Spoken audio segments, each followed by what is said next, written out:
je ne pensais pas que les filles étaient beaucoup plus tatouées que les garçons. Le côté esthétique, je pense, qui rentre en compte. Ça devient comme un bijou, comme le maquillage. On retrouve quand même le côté bijou dans le tatouage. D'ailleurs, les pièces qu'on voit actuellement sont de plus en plus grosses, on travaille de plus en plus avec le corps. C'est plus vraiment des petites pièces à droite à gauche et c'est ce qui est intéressant d'ailleurs. Une jeune fille qui était en pâtisserie, quand elle s'est fait tatouer, son employeur l'a renvoyée chez elle pour la journée. Elle m'a dit qu'il était vexé, qu'elle lui ait pas demandé d'abord, etc. Et du coup, pour la journée, elle est rentrée chez elle. Il ne m'a rien dit, j'ai vu à son regard qu'il était surpris et je pense qu'il n'imaginait pas que je pouvais avoir des tatouages. J'allais des fois intervenir chez des gens et c'est vrai que quand ils ouvrent la porte et puis qu'ils voient les tatouages, ça peut créer un petit recul au début. Ouais.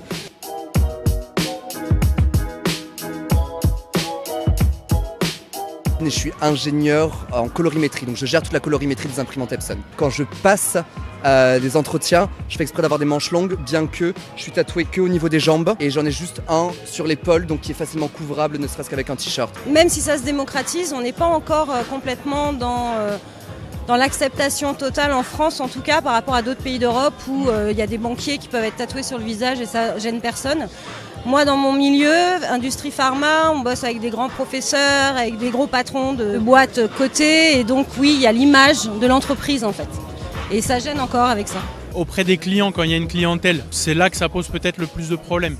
Si ça pose problème aux clients, ça pose problème à l'employeur, forcément. J'anticipe qu'on est encore dans une société qui pourrait considérer que le tatouage, ça pourrait gêner pour faire un job, alors que ça n'a aucun rapport. Hein. Ah oui, on peut leur totalement dire à tous les recruteurs, les recruteuses, ça n'a pas de rapport.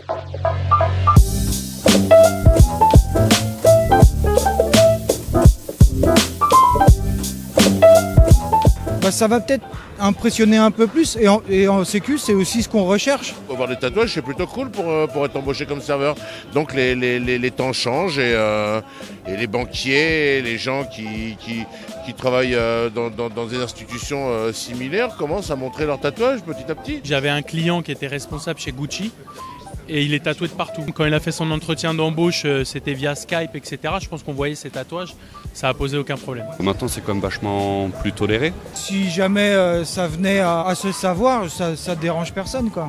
Ça n'empêche pas le boulot d'être fait correctement. Qu'est-ce qui fait que si vous êtes tatoué, vous allez mal faire votre travail? Il n'y a pas de lien de cause à effet, quoi. Vous avez des clients qui ont des responsabilités dans la banque, dans l'assurance, etc. Oui, des banquiers. Bien sûr, des PDG du CAC 40, oui, tout à fait. Hein. Bah oui, on a tatoué Arnaud Lagardère. Oui, il y a des hommes politiques. Moi, j'ai tatoué un ministre. Dans un reportage récent, j'ai vu que Nicolas Sarkozy était tatoué. On a un président de la République. Ouais, bah 20% des gens sont tatoués, 20% des tatoués sont des cadres. Ça va, on est pas mal comme les pourcentages.